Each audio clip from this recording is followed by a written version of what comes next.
Dr. Wasi, Yeah, you are online now. yeah. Welcome, everyone. Thank you for joining us for today's CTL online session. My name is Wasi Ahmed, and I'm working here as an associate professor at the Department of Chemical Engineering.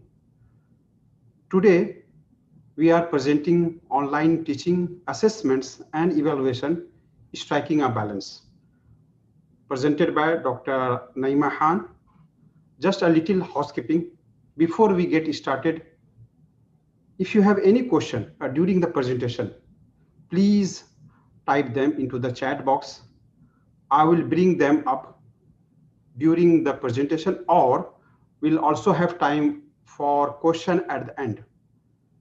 This CTL practice session presents issues and opportunities in the teaching, assessments, and evaluation cycle in online contexts.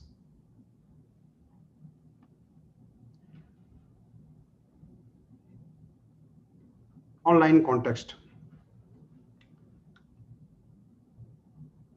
The session will begin with an overview of principles for assessment, effective online assessments, and procedure will be shared next. We will then examine examples of teaching, assessment, and evaluation cycle to determine how a balance can be achieved. Now, without further ado, we will turn the time over to Dr. Naima Khan, our presenter today. She is a course leader for the Master of Arts in English Language Teaching at Lead Bucket University, United Kingdom. She teaches on the doctorate in education, supervises and examines several master, dissertation, and PhD theses. Dr. Naima Khan leads models on the course design, assessments, material development, multimedia, and independent learning. She has worked with the Center for Teaching and Learning at Lead Bucket University. She has coordinated in Bradford and won the European Award for the language. Dr. Naima's research interests are language learning, materials learner strategy, and motivation for language learning, especially in low literate context. Over to you, Dr. Naima. Good afternoon, everyone from Leeds. Thank you very much, Dr. Ahmed, for that very kind introduction. I'm very pleased to be here today to be talking with professionals in Oman and perhaps from further afield, since this is a webinar. So let me begin. Let me see and try and share my screen to begin with. Okay, here we go.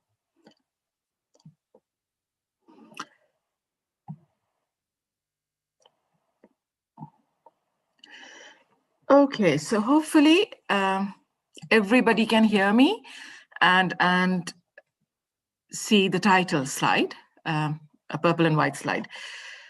But before I go any further, could I just say a big thank you to colleagues at DOFR and from Beyonce, Dr. Khalid Al-Mashiki, Dr. Thakur, and all our participants today, but especially English Scholars Beyond Borders, a wonderful group of scholars, and of course today's facilitators. So today, as Dr. Ahmed said, we are going to look at principles for assessment, types of assessments or assessment tasks. So I'm going to approach this from sort of two angles. Typology according to purpose, but typology according to task as well. What do students do to be assessed?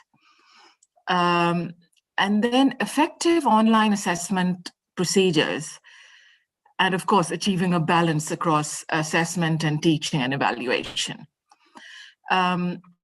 So evaluation today, I know that the terms assessment and evaluation are often used interchangeably. Today, I'm actually going to use evaluation in the sense of course evaluation rather than testing students. So let's just remind ourselves of what assessment is. Why do we assess? To inform our teaching, to see if we are proceeding with the teaching and the learning according to course learning outcomes, and to check or measure how far the students have progressed towards the learning outcomes. Have they achieved the learning outcomes? How well have they achieved these? And also to check progress towards learning outcomes. And we also use tests and assessment to place students at a certain level, or to group them within that level. The important thing to remember is that essentially, when we assess learning, we can only assess what we observe. So it's an observation of and judgment on performance.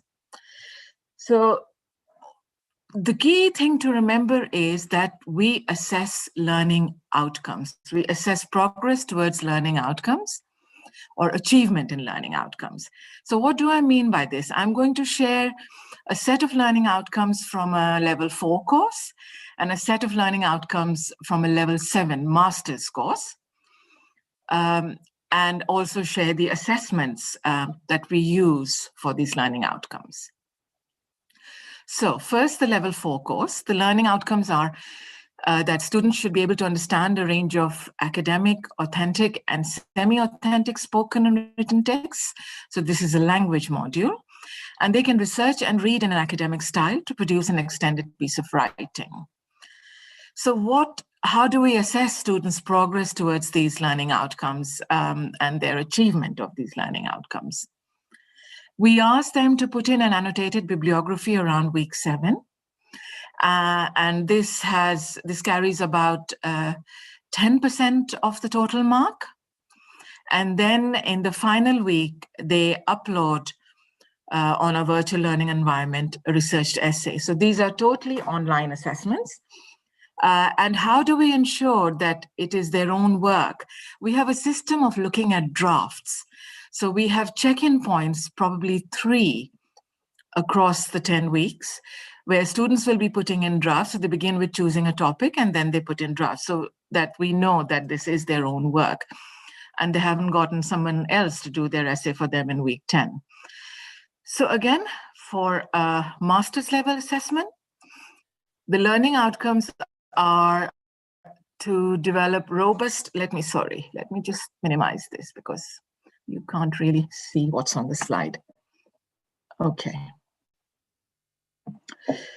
So the learning outcomes on this module, it's a materials development module on the MA.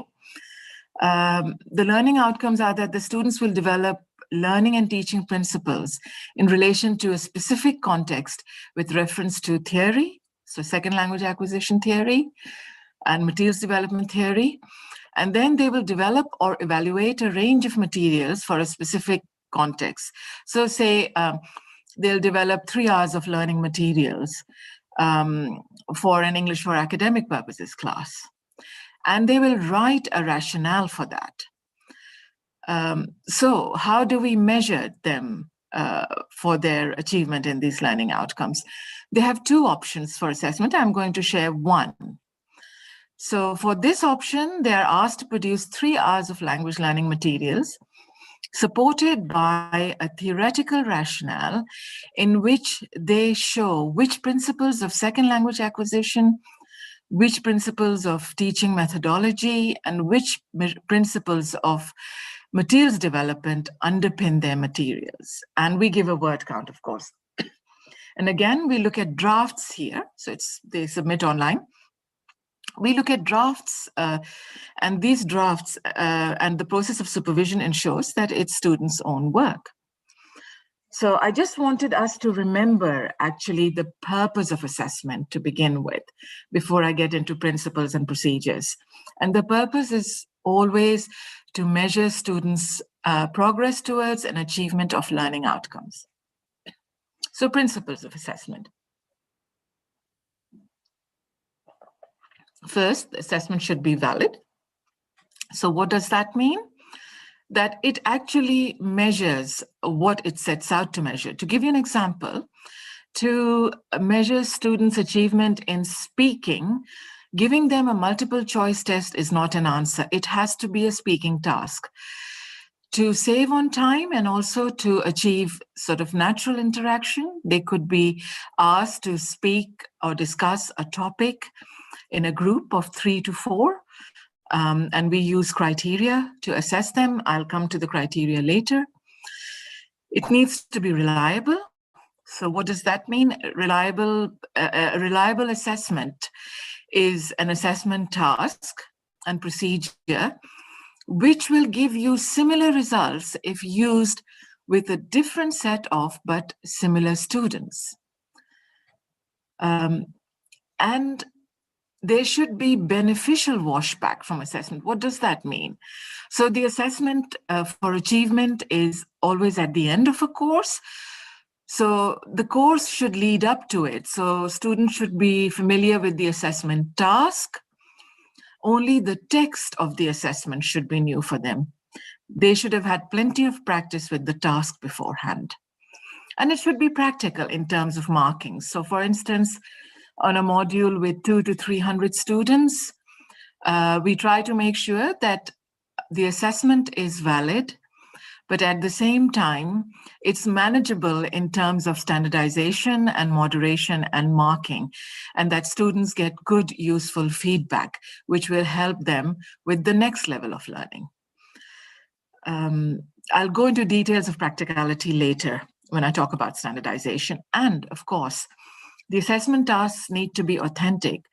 So for language modules, for academic English, for instance, the assessment tasks need to mirror what those students will be doing on their degree course or their master's. So if the assessment on their degree course is doing research, then they should be doing a mini research project as part of the language module. And again, in terms of, say, an engineering module, the assessment task should, if not replicate, they should be similar to what the students will be doing as engineers in their professional lives.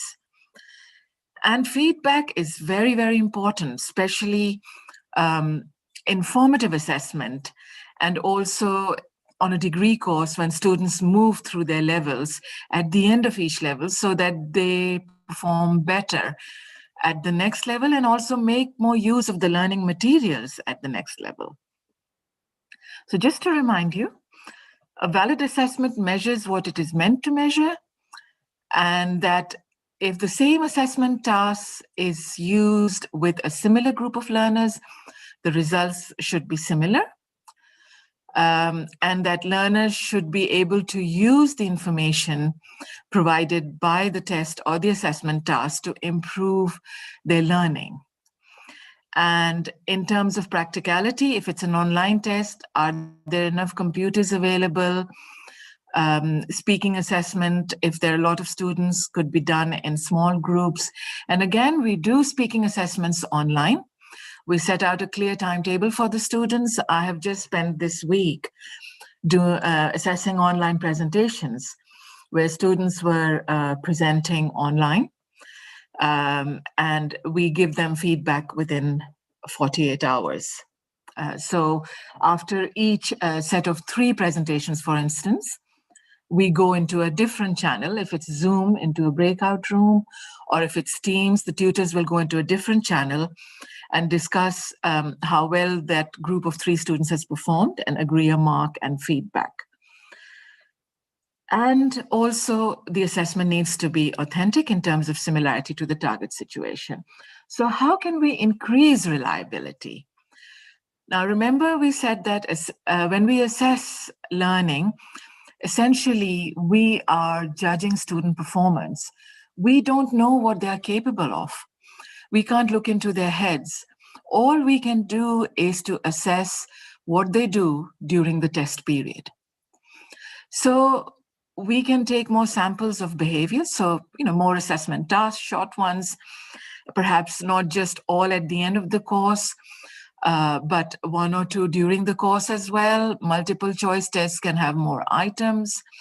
and make sure that the test items allow for the full range of ability for that level. So if we say level 4, it's a band. Level 4 is not a flat line.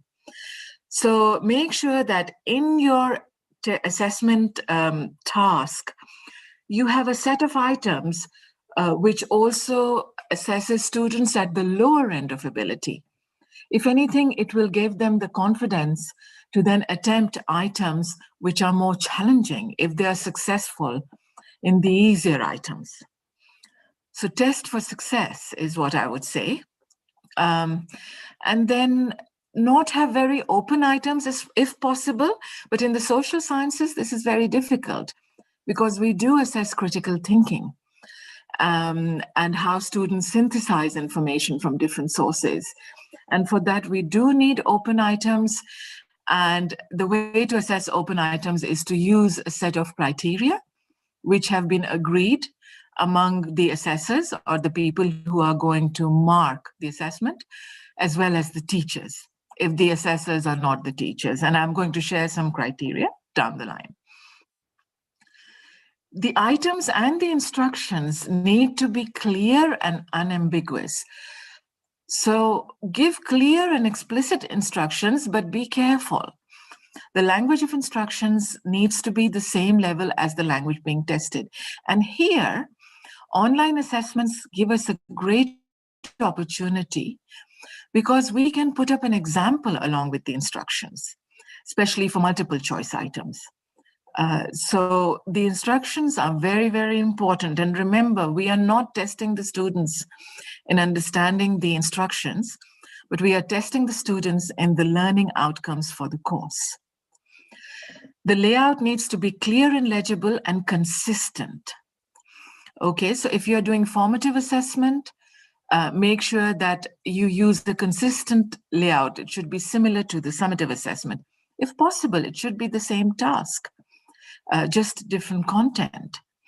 So practice tests so that students become familiar with the task or the format of the test and techniques. So further ways to increase reliability, the test conditions need to be uniform. So do at least one practice test where the students are in the test room, or for the, in the case of online assessments, they are on the VLE and doing the practice test under the same conditions on their computers. Have a detailed answer key for multiple choice items. For more open questions, have a couple of model answers or example answers. Train the markers through standardization. So on our courses, we do a standardization right at the beginning of the module. So perhaps in a 12-week module, in week 2 or 3, I will get all my tutors together and get them to mark some assignments from the previous year. And then we really discuss the criteria we have used for marking and how the tutors understand and apply the criteria. This is not a luxury. I would not skip standardization. It's very, very important to do that in the first 2 or 3 weeks of the module. And then, of course, we moderate as well. So when the final assessments take place, we have a moderation meeting within 2 or 3 days of the submission date, where each of us bring 2 or 3 samples from our groups. So one sample assessment where we think the student has maybe failed, one where they're sort of around 50, 60%, and one we think is a distinction. And then we make these examples available across the team of tutors. And in the meeting, we discuss why we think that this student is a fail, or is a 60% a merit, or a distinction. And often it helps us to revisit the criteria and adjust our marks. And we do this before we mark the full cohort. So this is very important to make the time for this. And as external examiner, I have often insisted, where I've been external examiner at other universities, and if they didn't have a standardization and moderation meeting built in, I've insisted that the management makes the time for this. So of course, anonymizing student work, which is not always possible with presentations, but where possible. And then for our master's work, we double mark every piece of work. So as I said at the beginning, I'm going to approach kinds of tests from two angles. One is the purpose for which the test is being used, and one is the task type. So first, let us look at the types of tests according to the purpose for which it is used. So as I said earlier, tests can be used for placement. So for example, on our language modules, when students come in, we can have anywhere from 200 to 300 students on a particular course. So for the language modules, we do a diagnostic and an initial assessment. And because our groups are usually about 18 to 20 students in a group for language modules. And of course, for subject modules, that would be a smaller size for tutorial groups.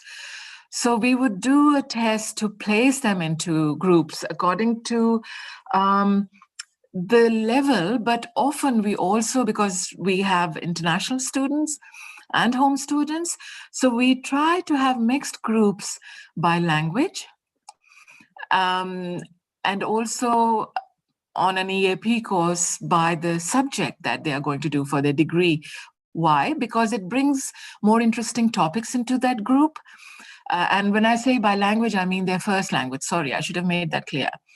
So to have a linguistic mix in the group means that everybody, English is the shared language and they have to use English, which of course helps them progress with their English. So formative tests or assessments.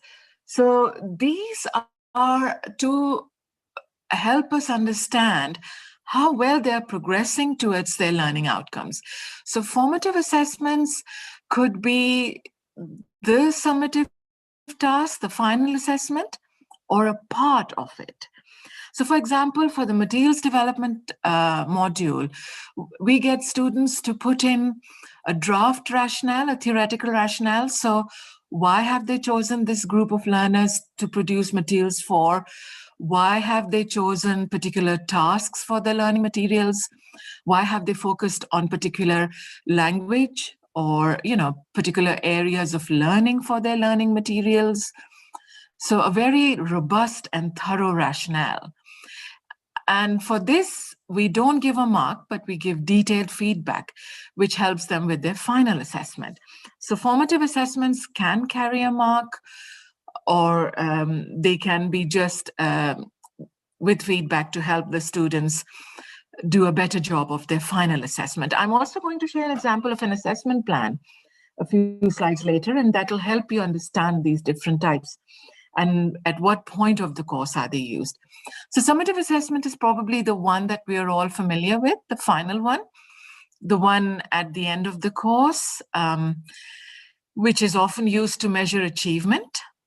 And if it is an undergraduate degree, the summative assessment at the end of 1 year can become the formative assessment at the beginning of the next year. So it can predict how well the students are going to do in the next year, and it also helps us understand what interventions we need to put in place in order to help students do better in the next year. And of course, there is continuous assessment, so portfolio type assessment. I am not a big fan of this. It is helpful for students, but it just, it can be a big load of marking for tutors. So just to place assessment in learning. So here is, hopefully you can see this slide of a learning journey. So we begin with, the student starting the course. We do an initial assessment and a diagnostic. Often we have an individual learning plan for the students, which they develop with their academic advisors. The students engage with their learning materials. There is formative assessment maybe once or twice during the course, and then they do the end of course assessment, which is the summative assessment. So let's look at summative versus formative assessment. Although I don't like the term versus, they're meant to work hand in hand. They have a slightly different purpose, though at times, as I explained just a couple of minutes ago, the summative assessment can become the formative assessment, for example, on a multiple year undergraduate degree. So we use formative assessments to check when learners are ready to move on to the next stage of the course, if any concepts or language needs recycling. So in a 10 to 12 week course or module, we would do a formative assessment round about week 4, and then again round about week 7 or week 8. And especially if we are going to change teaching methods or materials, it needs to be around sort of week 4, the first one. And to provide feedback to students in terms of how they can do better in relation to the course aims. So I just go back to one of my first slides to remind ourselves that what we are assessing is student progress or achievement towards course aims. So some examples of formative assessment could be just, quick error correction during class time. Or it could be an assessment task, which is the final assessment. The content will be different, but the task will be the same. So they'll do a presentation, but on a different topic. Summative assessment, on the other hand, measures their learning at the end of a learning period. So at the end of the course or the module, and it provides information to stakeholders. So stakeholders, parents or student sponsors, and of course, teachers and the institution to see how well the students have done and what could be better. So a bit more about formative assessment, about the when, where, who, and how. So it could be a review of classroom tasks, or it could happen, as I said, in week 4 or week 8 of a 10 to 12 week course. And why? Task familiarity. I really can't repeat this enough. Task familiarity is so important. And also to make students familiar with what is expected of them. We are familiar with the course, we are familiar with learning outcomes, but for our students, until they are more than halfway through the module, learning outcomes is just a set of sort of ambiguous statements. They don't really understand that because they haven't done enough of the content. And also it helps us understand what the students still need to do to achieve course aims. I'm just going to check the time. Okay.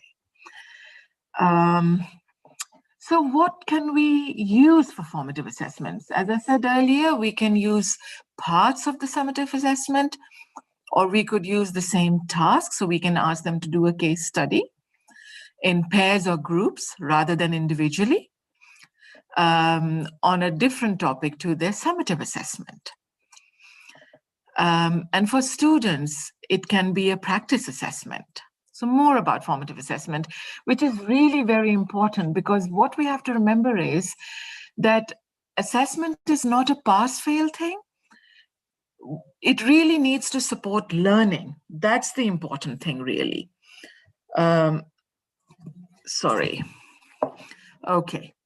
So it needs to be systematic, use the same criteria that you use for summative assessment.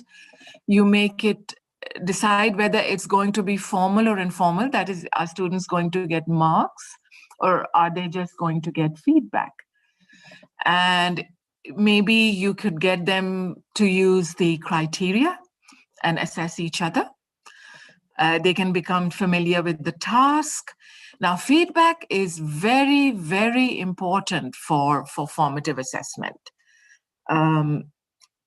It could be oral or written, ideally in tutorials, and it should include advice on how to improve. So yes, do say, what was not right, but please include how it could be better. So I've been talking a lot about formative and summative assessment. So I'm going to share on my screen, and hopefully everybody can see that, an assessment plan. So just like we have a scheme of work or a course plan, we also have an assessment plan, which shows what type of assessment is happening at different points of the course. So this is, I'll just let you have a few, sort of a minute or so to read that.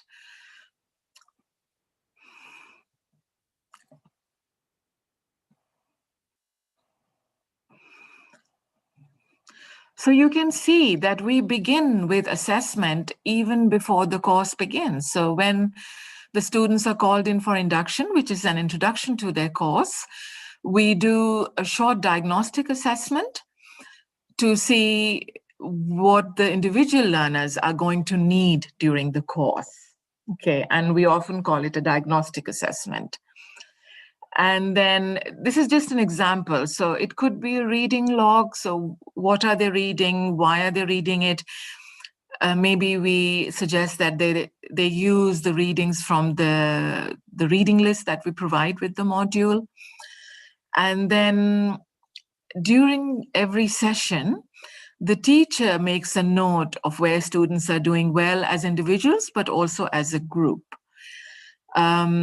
So their final assessment for this course is a 2,000-word researched essay. So we get them to do an essay plan. And we don't give them a mark for this, but they know that they need to do the essay plan in order to help them with the annotated bibliography. So in week 9, we get them to put in an annotated bibliography, actually week 7, that shouldn't say week 9. And so what is an annotated bibliography? Students write the full references for the literature sources they're going to use and notes for each source. And they submit their essay online in week 10. In week 10, we also carry out the course evaluation. So as I said at the beginning of my talk today, that in my talk, I'm going to use the term evaluation for what the students think about how well the course has gone, but also what the course team think about the course. How well has it gone? How could it be better?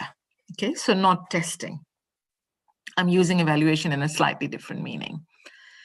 So let's look at some examples of assessment tasks and tests. Okay. So on a language module, we need to test all 4 skills: listening, speaking, reading, and writing. So I'm going to share 2 examples for listening and 1 example for reading and speaking. And the previous slide shared an example of the writing, the reading and writing assessment. So for a listening test, this is at level 4. So sort of we expect the students to achieve B2 on the Common European Framework of Reference. We use the Common European Framework of Reference for assessing language levels.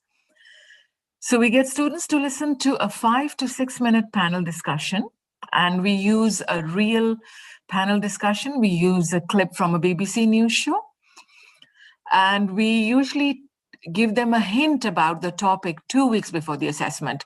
So if the panel discussion is about, say, road rage, we won't say that their topic is road rage. We will say the topic is traffic laws in the UK. So a broader topic, so that they can go away and do some research online to become familiar with the topic and some of the vocabulary. So on the morning of the test, which is a 90-minute test, they have 90 minutes to do the listening test. The students listen to a 5 to 6 minute panel discussion, and they'd listen to it twice. So we do this online. We get them all to keep their webcams on when they do the listening test. And we play the listening from our end, and then we put the exam paper or the question in the chat box. So that takes care of exam security. So they listen to it twice. We play it once without pausing, and the second time we pause every minute or 90 seconds for about a minute or so. Each pause is about a minute long. And before the students start their test, we make the instructions very clear. So they need to have some paper and pencil with them, and they need to be sharing their webcams and so on. And because they will have done at least 2 practice listenings, they know exactly what the task is going to be, so that they are just focusing on the language. So in one type of listening test, they answer multiple choice and short answer questions. However, while this is easy to mark, but we feel it's not very valid, because when in real life do we listen to other people and answer multiple choice and short answer questions? At the moment, I hope that most of you, while you are listening to me, are taking some notes. So in real life, we either take notes when we listen, or we talk to the person we are listening to. We talk and respond to the person. So another format that we use for the listening test is, the first part is exactly the same. So 5 to 6 minute panel discussion, played twice. But this time, the student task is to take notes in answer to a question about the discussion. So we set up a question which asks them to perhaps take notes on what each of the panel discussion, each of the people on the panel says about the topic being discussed on the panel discussion. Now, this takes more time to mark. So we have to standardize and moderate, because there isn't an answer key for the scorers. The notes are open. It's an open task.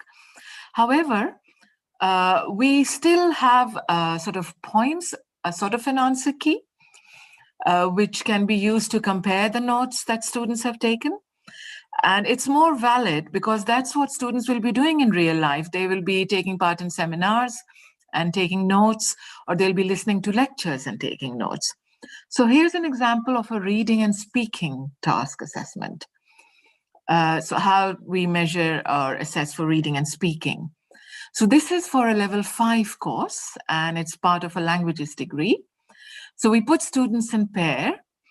We give them a text to read. So the same topic, but different texts for each student. And, because we are assessing anywhere up to 100 students, we take the texts back, and we have 3 sets of texts that we rotate for test security. And we have students waiting and leaving from different rooms, different exits. And online, of course, this isn't a problem because we just get them to work in channels and teams. So the first part is they read the text, they write answers to questions about the text individually, and then they orally summarize their text for the other person, and then both of them discuss the text. So this is an integrated test because we are testing 2 skills at the same time.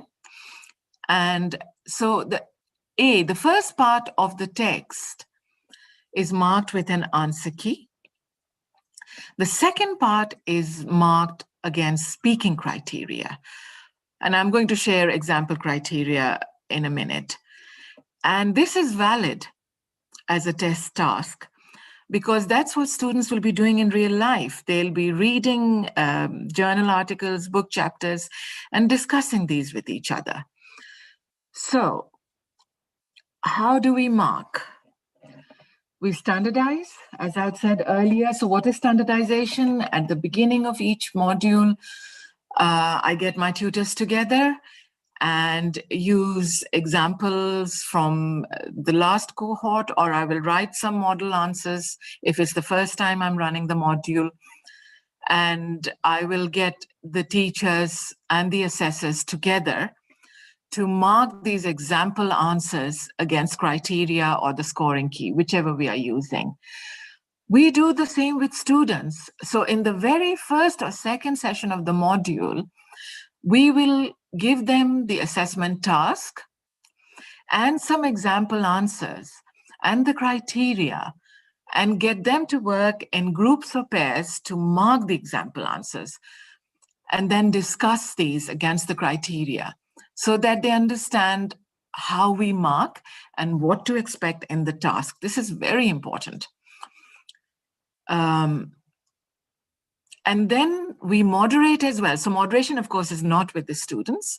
We moderate with the teachers. So when the final assessment happens, within 2 or 3 days of that, there is a meeting where we get together with some examples of student work from our groups, and we discuss how we have marked these. And because it needs to be the use of the criteria needs to be as standard as possible across all the groups, across the whole cohort of students. So feedback is very important. So we usually give group feedback as well as one-to-one feedback. So the group feedback is, we will just have one PowerPoint slide with what the group did well in the assessment and what could they do better. They have one-to-one tutorials with their academic advisors or personal tutors. The feedback is mapped to criteria. So the written feedback is mapped to criteria. I keep mentioning criteria and I keep promising I'm going to share some. I really am, just a few slides down. So here we are, yes. So here is our criteria for a written task for the researched essay. So you can see that the criteria is in several categories, and you can't actually see the band at the moment, but this is across the 50 to 59% band. So to get a mark between 50 to 59%, the students need to show that they've actually answered the question and taken a clear position in their essay. They build arguments well, and there is a structure to the essay. They use appropriate vocabulary for the topic, and there is a range of vocabulary. They make very few spelling mistakes. So as you can see, we are not looking for perfect work, but we are looking for work that the reader can understand. Okay, so these criteria are made available to the student from day one of the course.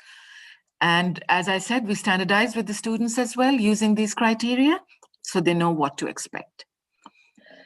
So in terms of e-assessments, what can we use? Coursework or portfolios rather than exams, although exams are also possible.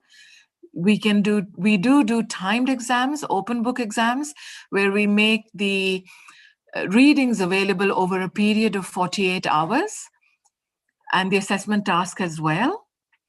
And the students can work in pairs or groups to complete the assessment. And we mark this to criteria. So we also use synoptic assessments, which makes it easier for the students as well, because they can work in pairs or groups and they can do one piece of work for 2 modules. And the marking load is less on the tutors as well when they do one piece of work for 2 modules. So they can do presentations, live or recorded, researched essays. I've been sharing examples about a researched essay. Let me see how we are doing for time. Okay, so just maybe another 15 minutes or so. They can do a research project where they choose a topic, research questions, and go and collect some data, and then show their findings for the research questions. They can do experiments. They can develop a product, for example, an app in a computer science degree with a theoretical rationale. It's the criteria that are important. Or, as I said, they can do an open book exam over 48 hours. Give them opportunities to work together as well. People always work better if they're working with someone. The important thing to remember is the course learning outcomes, and that the task is mapped to the target situation. So the tips are to introduce students to assessment on day 1, get them to standardize, share the criteria, give clear instructions for the task on the VLE a deadline. And this is from the beginning of the module, from day one. This information should be on your virtual learning environment, whether using Moodle or, whatever your platform is. Make it clear what the length and structure of the presentation is. For example, if they're doing a presentation, we make examples from previous years available. So we get the students' permission, of course. So we make an example available at distinction and at merit, because I found that if we only make distinction examples available, that's very difficult for some of the students who are struggling. They don't even understand it. So the examples you make available need to be at different sort of bands of achievement to make it possible. So make the VLE easy to navigate. So it should look consistent across the course, your virtual learning environment. And make sure that what the student view of the VLE is like. Have clear instructions for submitting the task. So I actually take screenshots. I use something called a snipping tool. And I just put in step-by-step pictures. Practice assessments or formative assessments are very important. So the thing to remember is that it has to be assessment for learning. We are not here to pass or fail students, but to teach them, to help them learn. We are not testing their IT skills, but actually what have they learned about the subject. So I'd shared some criteria for a language module. So this is an example of criteria for a subject in the social sciences. So we look at, and we've divided it across levels. So in the UK, we have a qualifications framework. So levels 4, 5, and 6 would be an undergraduate degree. Level 7 would be a master's degree. So these are not all the domains we use. I've just given an example. So how well can they reflect? How well can they synthesize and evaluate information? And how creative they are. So these are the things we do, whatever our job, whatever our profession. We reflect on the information that's available for us and how we can use it for the task we have to complete. We, when we're talking with our colleagues, we synthesize and evaluate the information that is available, and we create a new product or a new procedure. So the assessments need to map to the professions the students are aiming for. I'm not sure if I have time for this. Let me see how much I have left. Okay, so I'm going to skip this bit because I just had promised to talk about course evaluation. So I'm going to do that. Now then, how can I go back to my slideshow? I wonder. Okay, yes. Okay, so course evaluation. So the thing to remember is that it's broader than student assessment. Assessments are procedures for finding out what students do and can do to an extent, but actually we are measuring their performance. Course evaluation is more holistic. It's about looking back over the course to judge how effective the curriculum, the course content and assessment were, and it includes evaluating the processes of planning, designing, and implementing the course. So really, it's a course review. So the questions to ask are, why are we evaluating the course? Because this will determine how we evaluate the course and what instruments or tools we use. Who does the evaluating? Who is going to give us the information? Students, teachers, administrators, stakeholders, so maybe the sponsors, parents. What are we evaluating? What procedures and documents are we using for evaluation? At what point of the course do we evaluate? Do we wait till the course is over? Or do we do something during the course in case changes need to be made? And what do you do with the information? How confidential is it? Who is it going to be shared with? How will you share it? Are you going to anonymize things before you share the information? And so the thing to remember is that it's course evaluation, not teacher evaluation. All of us feel nervous with the word evaluation. So we need to see if the course targets have been met, and have they been met in an efficient manner. So the course targets may have been met excellently, but at a great cost to the tutors and the course team. Does the course need further development? In which area? Are the teachers going to evaluate their own courses? We usually get our admin staff to come in and do an evaluation form with the students. We also used to run the Cambridge Delta, so sometimes the external body will do an evaluation to see how well the course is being run, is it still fit for purpose, and of course students, how they feel about the course, how has it gone. What are we evaluating? How well the students have learned? Is the course content still appropriate and current for the profession? What are the assessment methods we are using, and when are we assessing? So that assessment plan I shared with you. What resources are we using? Are we using course books? Is it one course book? So for example, for our master's courses, we don't use one course book. We have a reading list, and we expect students to go beyond the reading list. So book chapters and journal articles and research reports. How is the course being delivered? Is it mostly seminars, or is it sort of chalk and talk? How fit for purpose are the schemes of work? Is there enough detail in the scheme of work for a group of teachers to deliver the same course to different cohorts? And of course, the timetable of the course. Is the course online or on campus? Is it a blended course? So some of the tools we use are interviews, focus groups with students, questionnaires. Teachers often keep a course log. Students can keep a course diary or a course log, classroom observation. And also we can get information from the teachers or the subject teacher if it's a language support course. So I am just going to skip this and go to just think of the time. So balance between teaching and assessment. So the important thing to remember is that to motivate with the course, to do well in assessment, students need to be motivated and to engage with the course. So motivation to engage with the course comes from peers. And here we use the concepts of competition versus community. Motivated students engage with learning and evaluation and assessment.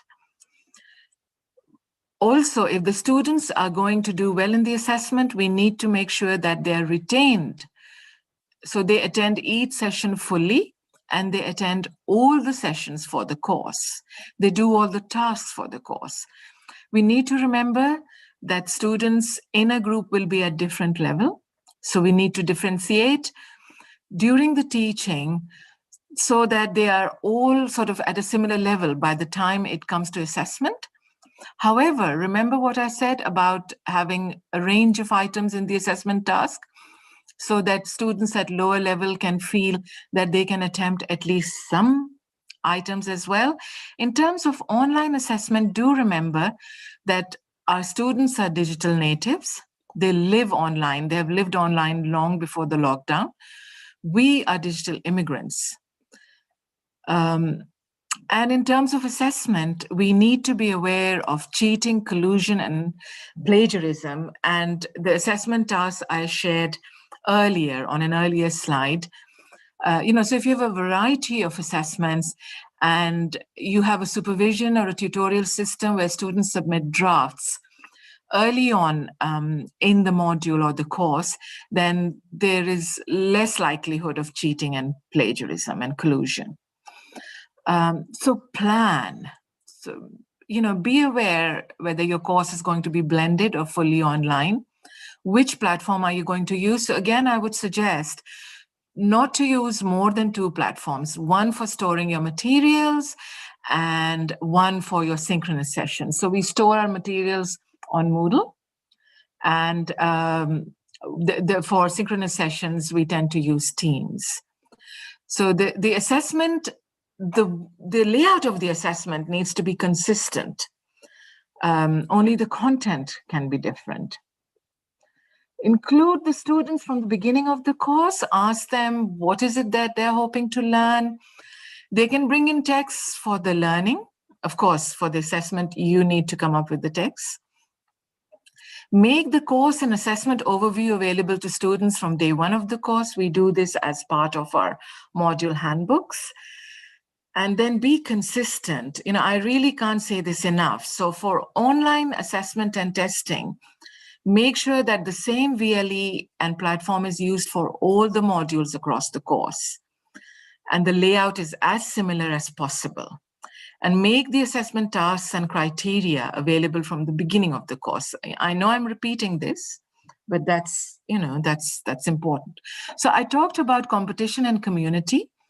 So for formative assessment during the course, you can develop competition through quizzes, Kahoot, and so on. And to promote community, students can work in smaller groups in WhatsApp, or if you're using Teams and channels for Zoom, it could be breakout rooms.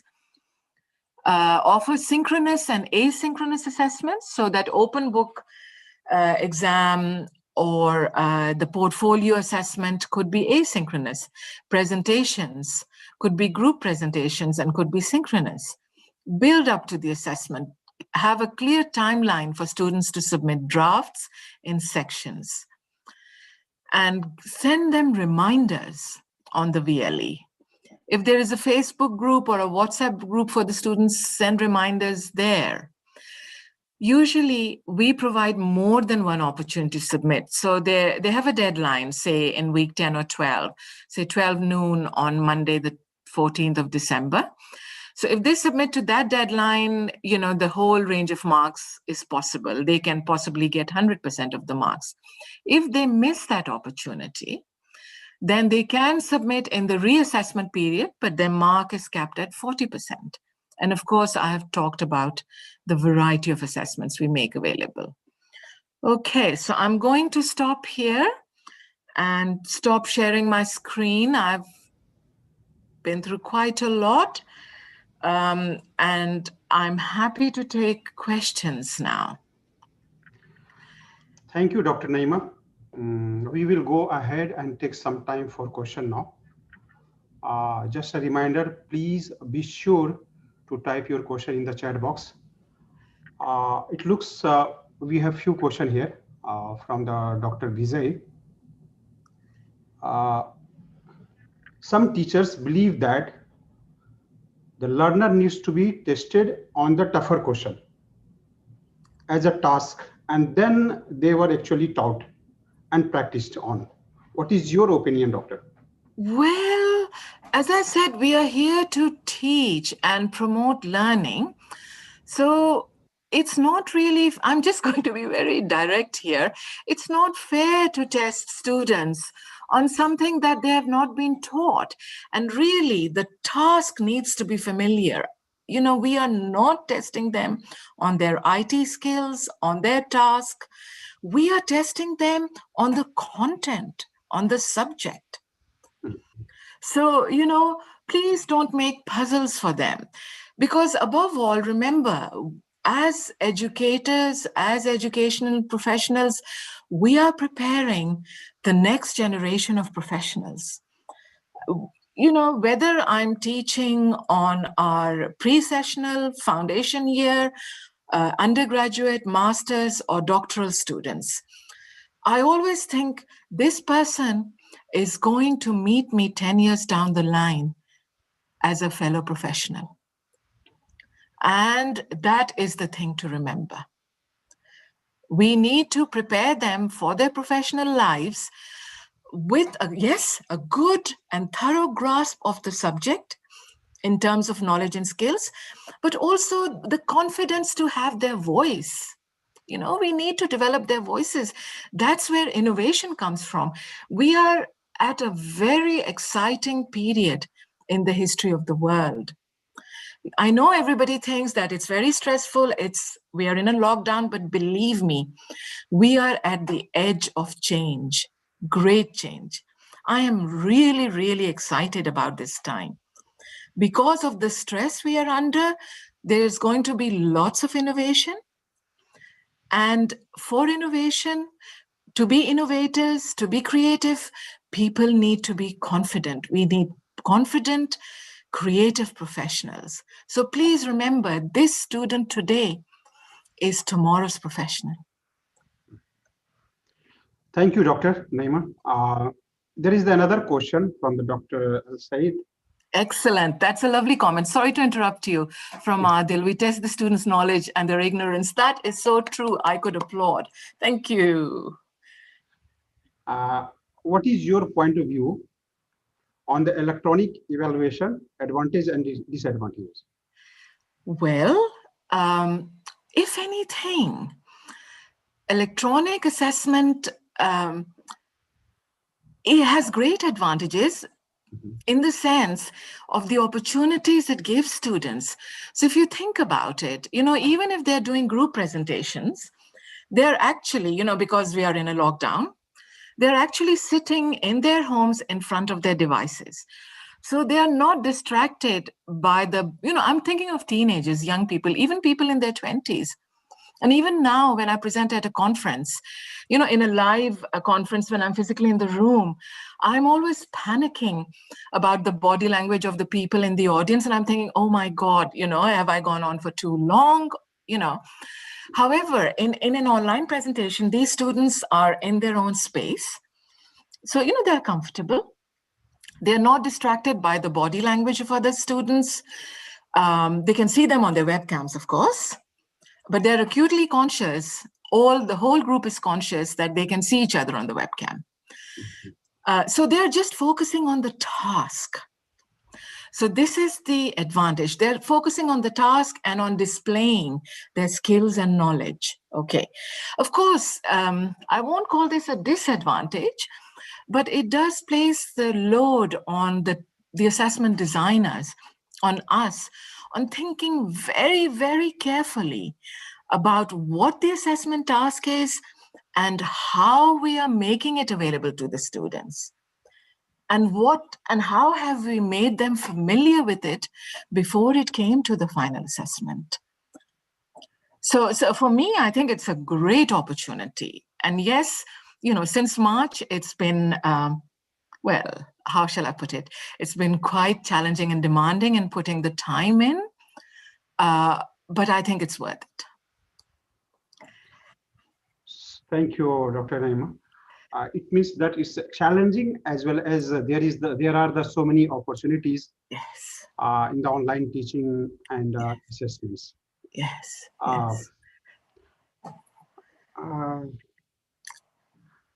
It looks like we covered all of our questions. Great. Dr. Naima, is there anything else you want to cover before I wrap up? Well, first of all, thank you very much. I was hoping to finish in time because there's nothing worse than being on screen, looking at a screen for a long time. So I'm really, really pleased. My top tip to all of you would be, as teachers, please work in groups. Reach out to people teaching the same subject in other institutions and design your assessments together.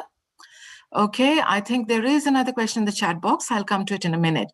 So my sort of top tip is that thing about competition versus community. So develop that in your student groups. And as educators, develop the community among yourselves. Test your assessments, pilot your assessments, and if you're working in a group, remember I said that whenever if it's an open assessment task, so the students are giving short or long answers. So for standardization, I come up with example answers. So if you're working in a group, you can, work together to come up with model answers. Different teachers can come up with a model answer. We're all short of time. We want to make nice dinners for our family. Okay, so now then, let's this. To help students learning independently and creatively. Yes, I know exactly what you mean here. So this is a process, independent learning. So it's that thing about including them as partners from day one. So get them to choose some of the texts. So for example, if it's a chemistry course, set up some resources on the VLE. For example, BBC Science Focus has some really lovely articles on chemistry, physics, biology, and so on. So if you make that available online, let me put that in the chat box, to your students, then they can choose, some of the texts, some of the materials, get them to do seminars, set aside a part of your lesson for them to do that, and give them plenty of notice and structure. Structure is so important. Give them structure, really. So I hope I've answered that one. Okay. Great. Thank you, everyone. We appreciate you being here. The next CTL session will be on 19th December.